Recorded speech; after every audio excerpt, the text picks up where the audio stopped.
में घुसकर मारता है। 1 जून को 7वें और आखिरी चरण के चुनाव पूरे हो गए, जिसके बाद ही एग्जिट पोल आने शुरू हो गए और उनके मुताबिक देश में तीसरी बार मोदी सरकार आने वाली है। 1 जून को शाम 7 बजे के बाद से एग्जिट पोल के नतीजे यही कह रहे हैं।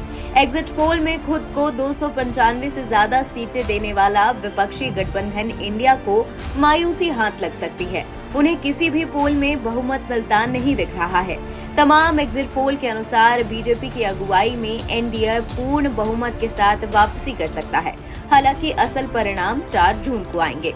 शनिवार को 7वें चरण के चुनाव की समाप्ति के बाद आए एग्जिट पोल के अनुसार बीजेपी अपना दम लगातार तीसरी बार पूर्ण बहुमत हासिल करेगी। अब राज्यवार ये आंकड़े जान लेते हैं। यूपी में 80 सीटों पर ज्यादातर एग्जिट पोल बीजेपी को पिछली बार के मुकाबले ज्यादा सीटें दे रहे हैं। उसे पिछले चुनाव में 62 सीटें मिली थी।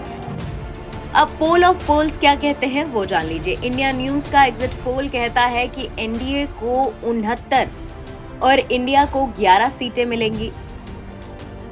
जन की बात के मुताबिक एनडीए को 68 से 74 और इंडिया को 6 से 12 सीटें मिलेंगी।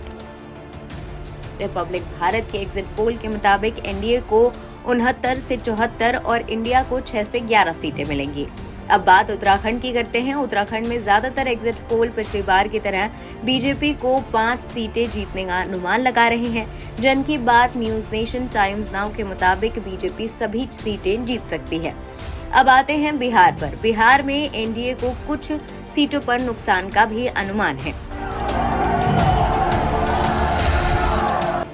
इंडिया टुडे एक्सेस माई इंडिया के एग्जिट पोल के मुताबिक बीजेपी को 13 से 15, जेडीयू को 9 से 11, आरजेडी को 6 से 7, कांग्रेस को 1 से 2 सीटें मिल सकती हैं। इसके साथ ही एलएनजेपी को 5 सीटें मिलती दिख रही हैं। जन की बात करें तो एनडीए के गठबंधन को 32 से 35 सीटें मिल सकती हैं।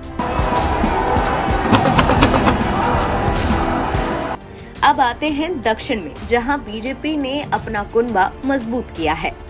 जिस तरह से 400 पार के लिए बीजेपी और नरेंद्र मोदी मिशन साउथ पर काम करते दिख रहे थे, एग्जिट पोल के रुझानों में उनकी मेहनत रंग लाती दिख रही है। साउथ में एनडीए अपना दावा मजबूत करती दिख रही है, तो सहयोगी दलों के साथ बीजेपी को भी बढ़त मिल रही है।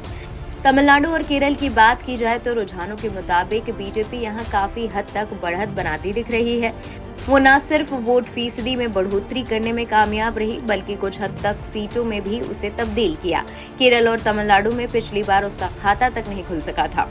1 साल पहले कर्नाटक असेंबली इलेक्शन हारने के बाद बीजेपी एक बार फिर से लोकसभा में अपना प्रदर्शन को दोहराती नजर आ रही है। इस बार यहां वो जेडीएस के साथ लड़ी है, जबकि कांग्रेस पिछली बार की अपेक्षा बेहतर सीटें लाती दिख रही है। लेकिन जितने फायदे की उम्मीद थी, उतना रुझानों के मुताबिक इंडिया गठबंधन को उतना फायदा होता नहीं दिख रहा है। तेलंगाना की बात करें तो बीआरएस की हार के बाद फायदा कांग्रेस और बीजेपी दोनों को होता दिख रहा है। आंध्र प्रदेश में बीजेपी, टीडीपी और पवन कल्याण की जन सेना के गठबंधन को खासी बढ़त मिलती दिख रही है। एनबीटी ऑनलाइन की रिपोर्ट।